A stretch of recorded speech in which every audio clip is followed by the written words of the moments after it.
नमस्कार, लाख टके की बात में आपका स्वागत है। मैं हूं आपके साथ अनुपम। नमस्कार, मैं हूं आपके साथ में मनदीप। लाख टके की बात में आज बात करेंगे। यूपी की राजनीति में चरित्र पर तीखी जुबानी जंग छिड़ी हुई है।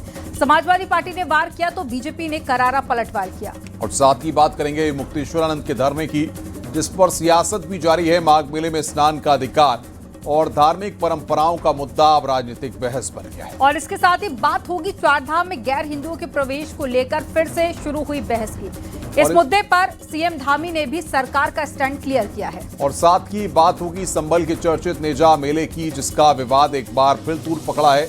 नेजा मेला कमेटी ने इस साल मेला लगाने का ऐलान किया है। देखते हैं खबरें विस्तार के साथ।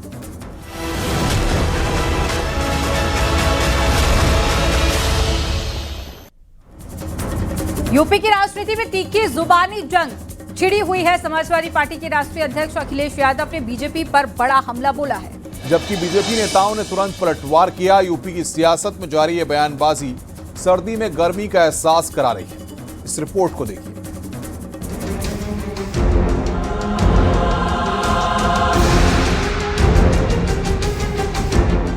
लखनऊ से लेकर प्रदेश भर में राजनीतिक तापमान बढ़ा हुआ है। एसपी अध्यक्ष अखिलेश यादव ने बीजेपी पर तीखा हमला बोला। उन्होंने कहा कि बीजेपी का चरित्र बहुत गंदा है। जितनी गंदी गोमती उतनी गंदी बीजेपी है। ये बयान गोमती नदी की गंदगी के बहाने बीजेपी की छवि पर सीधा निशाना है। ये बीजेपी का बहुत खराब चरित्र है। मैंने आपसे कहा कि गोमती जितनी गंदी है उतनी बीजेपी गंदी है। इधर बीजेपी ने भी तुरंत पलटवार किया। डिप्टी सीएम ब्रजेश पाठक और राज्य मंत्री कपिल देव अग्रवाल ने भी सपा पर निशाना साधा और कहा कि अखिलेश यादव परेशान हैं। उनकी सियासी जमीन खिसक चुकी है। अखिलेश यादव कह रहे हैं आप लोग फर्जी मतदाता बनाने लगे हैं। अखिलेश यादव परेशान है, उनकी जमीन खिसक चुकी है। जाति और अराजकता पर आधारित पार्टियों का अब देश प्रदेश में कोई स्थान नहीं। सर अंतिम सवाल है, वो कह रहे हैं जितना गंदी बीजेपी है उतनी गंदी गोमती, जितनी गंदी गोमती है उतनी गंदी बीजेपी है। वो पता है कि समाजवादी पार्टी जब जब सूबे में सत्ता में रही है, लॉ एंड ऑर्डर बहुत डिस्टर्ब हुआ है, दंगे हुए हैं और इसी वजह से प्रदेशी जनता ने उन्हें नकार दिया। ऐसा गुंडागर्दी का माहौल था, लोग निकल नहीं पाते थे। उत्तर प्रदेश के नाम से कहीं जाकर के किसी प्रदेश में या दुनिया के किसी अन्य देश के अंदर जाकर के होटल रेस्टोरेंट नहीं मिलते थे। हमारा पश्चिम उत्तर प्रदेश, हमारा उत्तर प्रदेश, उसके नाम से लोग डरते थे, भयभीत होते थे। एक गुंडागर्दी का प्रदेश, सड़कों का बिल्कुल गड्ढे ही गड्ढे सड़कों के अंदर। बिजली आती ही नहीं थी, 4 घंटे 6 घंटे बिजली आती थी। सारी रात किसान को ट्यूबवेल में बैठ के इंतजार करना पड़ता था कि बिजली आएगी, ट्यूबवेल चलाएंगे। डकैतियां, लूट, भ्रष्टाचार, महिलाओं के साथ अपमान, उनका तिरस्कार, ये सब चीजें। शिक्षा में नकल माफिया लगातार काबिज थे कि नकलें होकर के और उनको बोर्ड पे पड़का करके समाजवादी पार्टी की सरकार में नकलें कराई जाती थी और जो टॉपर बच्चे थे वो पीछे छूट जाते थे। ये तीखी बयानबाजी दिखाती है कि 2027 विधानसभा चुनाव की तैयारी जोरों पर है। सपा और बीजेपी दोनों एक दूसरे पर हमलावर हैं। विकास वर्सेस पुरानी यादें, सुशासन वर्सेस आरोप के दावे यूपी की जनता के हवाले हैं। उसे तय करना है कि कौन सही है और कौन गलत। Bureau report, news 18। उधर लखनऊ में छात्राओं को स्कॉलरशिप का तोहफा देने के साथ ही सीएम योगी ने भी अखिलेश यादव पर निशाना साधा और कहा, एसपी सरकार में तो मुखिया ही 12 बजे सोकर उठता था और उसके लिए तो कोई सुरेदे की बात करेगा तो वो सपना ही मानेगा। तभी स्कूली शिक्षा माफिया के हाथ में चली गई थी और यूपी में नौजवानों के भविष्य से खिलवाड़ होता था। जो जिस प्रदेश का मुखिया 12 बजे सो करके उठता होगा, उसके लिए कोई सूर्योदय की बात करेगा तो वो तो सपना मानेगा। बोले बेफिजुल की बात कर रहे हो, क्योंकि उसको देश दुनिया की कोई जानकारी नहीं होगी, वो लेना भी नहीं चाहेगा। और परिणाम क्या होता था? उत्तर प्रदेश के नौजवान के सामने पहचान का संकट खड़ा होता था। उनको पता ही नहीं था कि बेसिक शिक्षा उनके समय में बंजर हो चुकी थी। माध्यमिक शिक्षा नकल का अड्डा बन चुकी थी और पहचान का संकट यहां के नौजवानों के सामने खड़ी होती थी। कुछ चंद माफिया यहां के नौजवानों के भविष्य के साथ खिलवाड़ करते थे। उस माफिया को जब क्रैश किया गया, नकल पर सख्ती से रोक लगाई गई और उसके लिए प्रोजेक्ट अलंकार योजना ला करके उन स्कूलों का आज देखिए आप इन जितने भी गवर्नमेंट इंटर कॉलेजेज हैं, एडेड इंटर कॉलेजेज हैं, प्रोजेक्ट अलंकार के अंतर्गत हमने पैसा दिया है। आज उनके भव्य भवन फिर से अपने गौरव की ओर हम सबका ध्यान आकर्षित करते हैं। प्रयागराज के माघ मेले में मौनी अमावस्या के दिन से शंकराचार्य स्वामी अविमुक्तेश्वरानंद सरस्वती और साथ ही प्रशासन के बीच में शुरू हुए विवाद का सियासत अभी भी जारी है। स्नान को लेकर बवाल, धरना, नोटिस और अब तीखी बयानबाजी, ये सब मेला क्षेत्र में लगातार गूंज रहा है। रिपोर्ट देखिए।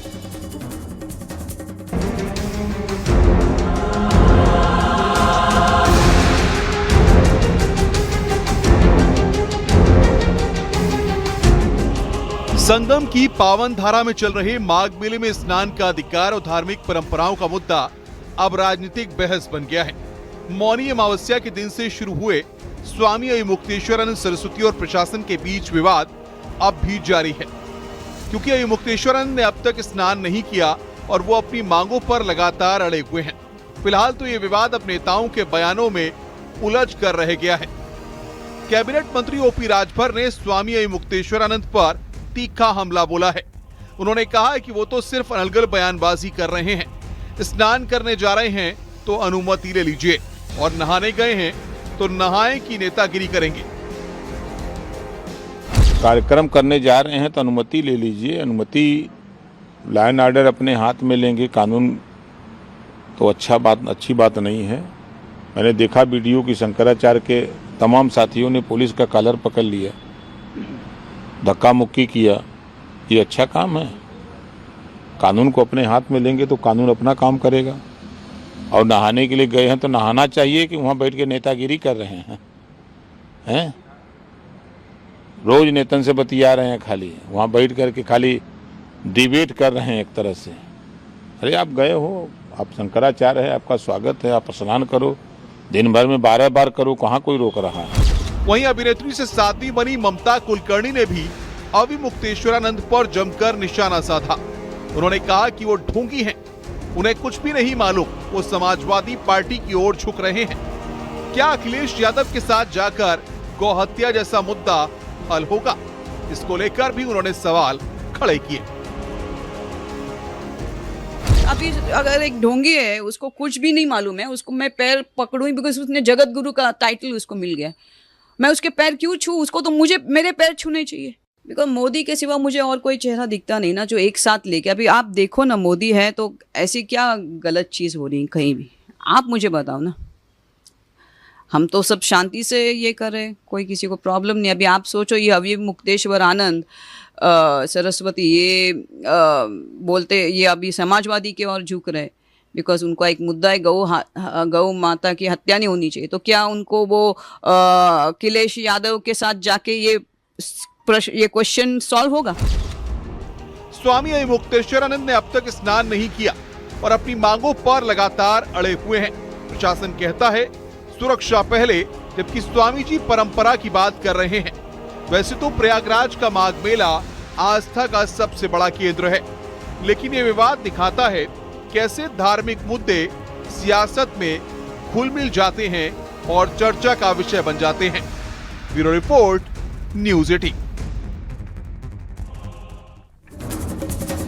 चारधाम में गैर हिंदुओं के प्रवेश को लेकर एक बार फिर बहस तेज हो गई है। बद्रीनाथ, केदारनाथ, गंगोत्री जैसे पवित्र धामों में प्रतिबंध की मांग अब जोर पकड़ रही है। इस मुद्दे पर मुख्यमंत्री पुष्कर सिंह धामी ने साफ कर दिया है कि सरकार का स्टैंड क्या है। आपको इस रिपोर्ट में दिखाते हैं।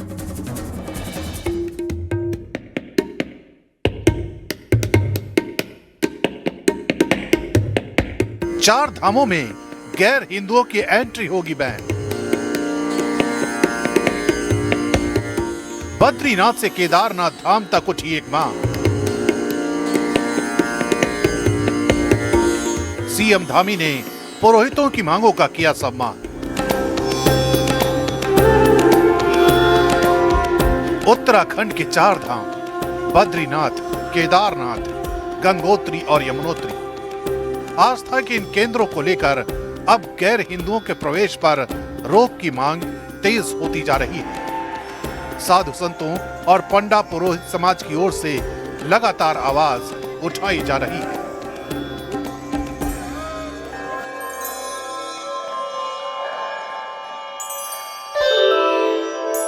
इस मुद्दे पर उत्तराखंड के सीएम पुष्कर सिंह धामी ने न्यूज 18 से एक्सक्लूसिव बातचीत में साफ किया कि सरकार किसी भी फैसले में सहयोगी की भूमिका में है। इस प्रकार की यात्राओं के संचालन में सह भूमिका में सरकार होती है और मुख्य भूमिका में, अगर मैं कहूँ मुख्य जजमान यही स्टेक होल्डर्स हैं, तो कोई अतिशयोक्ति नहीं होगी। इसलिए जैसा स्टेक होल्डर कहते हैं, जिस प्रकार की उनकी भावना होती है और जो हमारी पौराणिक मान्यताएं हैं, संस्कृति है, संस्कार हैं, उसी के आधार पर ये हमारे तीर्थ होने चाहिए। मुख्यमंत्री धामी के बयान से साफ है कि 4 धाम को लेकर अंतिम फैसला धार्मिक संस्थाओं और परंपराओं के अनुसार ही होगा। सरकार किसी भी निर्णय को थोपने के बजाय आस्था और परंपरा के साथ खड़ी नजर आ रही है।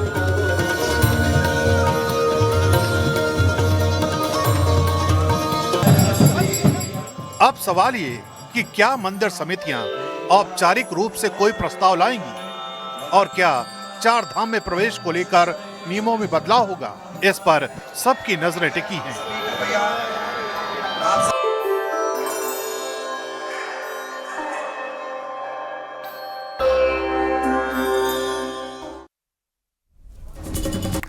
संभल के चर्चित नेजा मेला विवाद ने एक बार फिर से तूल पकड़ लिया है और नेजा मेला कमेटी ने इस साल मेला लगाने का ऐलान किया है।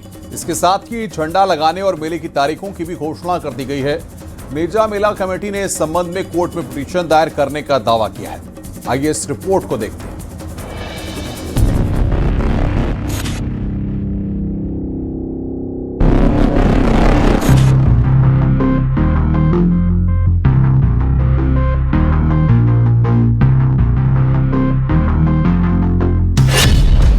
संभल के नेजा मेला पर विवाद। संभल का चर्चित नेजा मेला इस साल फिर विवादों में है। शासन से रोक के बावजूद इस बार संभल के नेजा मेला कमेटी ने मेला लगाने का ऐलान किया है। इतना ही नहीं, नेजा मेला कमेटी की तरफ से न सिर्फ झंडा लगाने की तारीख बल्कि मेले की तारीख का भी ऐलान कर दिया गया है। नेजा मेला आक्रमणकारी और लुटेरे महमूद गजनबी के भांजे सैयद सालार मसूद गाजी की याद में होता है। इसमें नेजा यानी झंडा गाड़ कर दरगाह या मजार पर चादर पोशी की जाती है। लेकिन पिछले साल संभल में शाही मस्जिद के सर्वे के दौरान जो हिंसा भड़की थी, उससे पूरे संभल में तनाव की स्थिति पैदा हो गई थी और शासन ने हर साल होली के बाद लगने वाले इस नेजा मेले को लगाने की इजाजत नहीं दी थी। केवल संभल में ही नहीं बल्कि बहराइच समेत दूसरे जिलों में भी लगने वाला नेजा मेला नहीं हुआ था।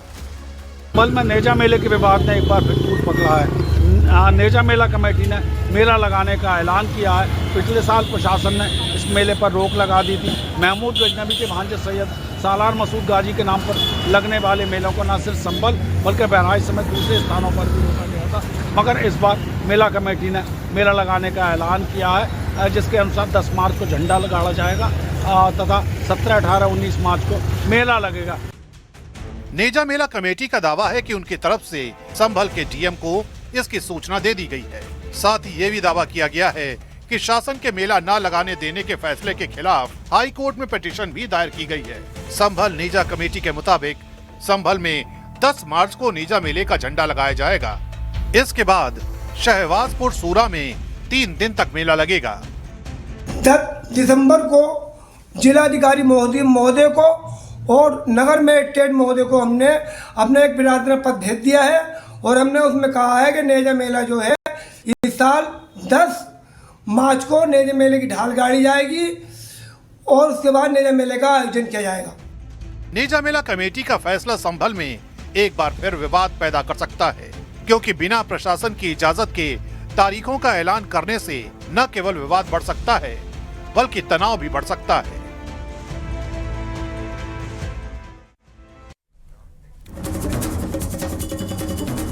आज उत्तर प्रदेश विकास, संस्कृति और राजनीतिक ऊर्जा की चमक बिखेर रहा है। बीजेपी के नए राष्ट्रीय अध्यक्ष नितिन नवीन का पहला यूपी दौरा मथुरा में बांके बिहारी के दर्शन से शुरू हुआ।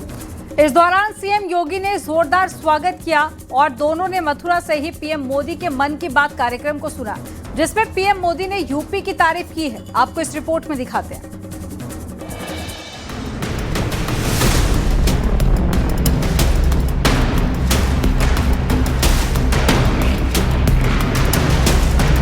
बीजेपी के राष्ट्रीय अध्यक्ष बनने के बाद पहली बार मथुरा पहुंचे नितिन नवीन का जोरदार स्वागत हुआ। इस स्वागत में नितिन नवीन काफी गदगद नजर आए। उन्होंने सीएम योगी आदित्यनाथ की जमकर तारीफ की और कहा, यूपी अब विकास के नए आयाम स्थापित कर रहा है, यहाँ की हर तरफ चर्चा है। माननीय मुख्यमंत्री जी अभी हम लोग को बता रहे थे कि किस प्रकार से बीमारू राज्य की चर्चा होती थी तो उत्तर प्रदेश, बिहार जैसे राज्यों का नाम लिया जाता था, पर हमें सौभाग्य मिला है कि हमारे देश के यशस्वी प्रधानमंत्री श्री नरेंद्र मोदी जी के नेतृत्व में आज देश का हर राज्य विकसित राज्य बनकर उभर रहा है और उत्तर प्रदेश उसका नेतृत्व कर रहा है। वहीं मुख्यमंत्री योगी आदित्यनाथ ने कहा कि एक समय था जब यूपी में पहचान का संकट था, लेकिन अब यहाँ का नौजवान पहचान का मोहताज नहीं है। दोनों नेताओं ने बांके बिहारी मंदिर में दर्शन किए और साथ बैठकर पीएम मोदी की मन की बात भी सुनी। निरंतर पिछले 5 वर्ष से अधिक समय से उत्तर प्रदेश अब रेवेन्यू सरप्लस स्टेट के रूप में डबल इंजन की सरकार, डबल स्पीड के साथ न केवल बड़े बड़े इंफ्रास्ट्रक्चर के कार्यों को जमीनी धरातल पर उतारती है, हर नागरिक को सुरक्षा का एहसास कराती है, बल्कि गरीब कल्याणकारी योजनाओं के माध्यम से भी बिना भेदभाव के वंचित को वरीयता के आधार पर शासन की योजना का लाभ समाज के प्रत्येक तबके को देने का कार्य कर रही है। वहीं प्रधानमंत्री नरेंद्र मोदी ने आज मन की बात के 130वें एपिसोड और 2026 की पहली कड़ी में यूपी के आजमगढ़ की जमकर तारीफ की। पीएम मोदी ने तमसा नदी के पुनरुद्धार की प्रेरक कहानी सुनाई। तमसा केवल एक नदी नहीं, बल्कि हमारी सांस्कृतिक और आध्यात्मिक विरासत की सजीव धारा है। अयोध्या से निकलकर गंगा में समाहित होने वाली यह नदी कभी इस क्षेत्र के लोगों के जनजीवन की धुरी हुआ करती थी, लेकिन प्रदूषण की वजह से इसकी अविरल धारा में रुकावट आने लगी थी। गाद, कूड़ा कचरा और गंदगी ने इस नदी के प्रवाह को रोक दिया था। इसके बाद यहाँ के लोगों ने इसे एक नया जीवन देने का अभियान शुरू किया। नदी की सफाई की गई और उसके किनारों पर छायादार, फलदार पेड़ लगाए गए। स्थानीय लोग कर्तव्य भावना से इस काम में जुटे और सबके प्रयास से नदी का पुनरुद्धार हो गया। वैसे बीजेपी के राष्ट्रीय अध्यक्ष नितिन नवीन के इस मथुरा दौरे के कई राजनीतिक और सांस्कृतिक मायने निकाले जा रहे हैं। ये दौरा सिर्फ एक साधारण विजिट नहीं, बल्कि बीजेपी की रणनीति, यूपी में मजबूती और 2027 विधानसभा चुनाव की तैयारी का मजबूत संकेत माना जा रहा है। Bureau report, news 18। केंद्रीय गृह मंत्रालय ने रविवार को पद्म पुरस्कार 2026 के लिए चुने गए लोगों की आधिकारिक सूची जारी कर दी है। भारत के सबसे प्रतिष्ठित नागरिक सम्मानों में शामिल पद्म पुरस्कार के लिए कला, साहित्य, चिकित्सा, विज्ञान, खेल, सामाजिक सेवा और सार्वजनिक जीवन सहित विभिन्न क्षेत्रों में समाज पर स्थायी प्रभाव छोड़ने वाले व्यक्तियों को शामिल किया गया है। पद्म पुरस्कार 2026 के लिए 131 नामों की घोषणा की गई है। सूची में 5 पद्म विभूषण, 13 पद्म भूषण और साथ ही 113 पद्मश्री शामिल है। पद्मश्री सम्मान में उत्तर प्रदेश से अनिल कुमार रस्तोगी, चिरंजीलाल यादव, मंगला कपूर, केवल कृष्ण ठकराल, राजेंद्र प्रसाद, अशोक कुमार सिंह, डॉक्टर बुद्ध, रश्मि मणि, रघुपत सिंह, श्याम सुंदर, प्रवीण कुमार शामिल हैं। पद्मश्री पुरस्कार में क्रिकेटर रोहित शर्मा का नाम भी है। वहीं पद्म विभूषण में यूपी के एन राजम का नाम भी शामिल है। पद्म भूषण सम्मान की बात करें तो पब्लिक लाइफ के लिए उत्तराखंड के पूर्व सीएम भगत सिंह कोश्यारी का नाम भी शामिल है। साथ ही शिबू सोरेन और पीयूष पांडे को मरणोपरांत यह सम्मान मिलेगा। अलका याग्निक और विजय अमृतराज को भी पद्म भूषण सम्मान मिलेगा। वहीं दिग्गज अभिनेता रहे धर्मेंद्र और पूर्व केरल मुख्यमंत्री बीएस अच्युतानंदन को मरणोपरांत पद्म भूषण का सम्मान दिया जाएगा। वहीं अंतरिक्ष में भारत का नाम रोशन करने वाले ग्रुप कैप्टन शुभांशु शुक्ला को AX4 मिशन के दौरान असाधारण साहस दिखाने के लिए अशोक चक्र से सम्मानित किया जाएगा। 18 दिन तक ISS पर रहकर उन्होंने कई महत्वपूर्ण प्रयोगों को अंजाम दिया। ये सम्मान भारत के अंतरिक्ष इतिहास में एक बड़ी उपलब्धि के रूप में देखा जा रहा है।